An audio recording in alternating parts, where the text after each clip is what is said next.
अर्थव्यवस्था के क्षेत्रक के बारे में बताया गया है। सबसे पहले तो इसमें परिभाषा दी गई है कि आर्थिक कार्यों के क्षेत्रक।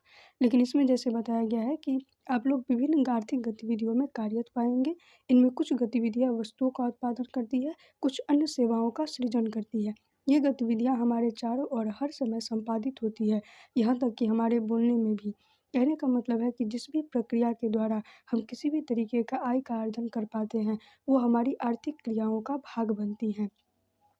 लेकिन अर्थव्यवस्था में इसको सरलीकृत करने के लिए इसके क्षेत्रकों के रूप में इसे बांटा गया है। जैसे आगे इसे साधारण भाषा में बताया गया है। प्रमुख रूप से अर्थव्यवस्था को 3 क्षेत्रों में बांटा जाता है: प्राथमिक क्षेत्र, द्वितीयक क्षेत्र और तृतीयक क्षेत्र।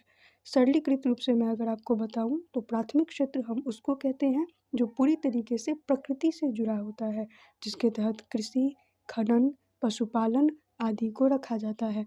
वहीं जो द्वितीयक क्षेत्र होता है, इसके तहत जो प्राकृतिक रूप से चीज़ों को एकत्रित किया जाता है, उसकी वैल्यू को और बढ़ाने का काम किया जाता है।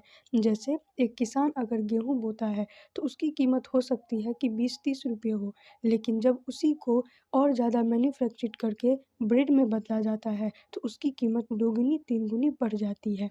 तो इसी को द्वितीयक क्षेत्र कहा जाता है, जहाँ पर प्राकृतिक वस्तुओं को या प्राथमिक क्षेत्र की वस्तुओं को और ज़्यादा उसकी वैल्यू को बढ़ा करके उसके मूल्य को बढ़ाने का काम किया जाता है।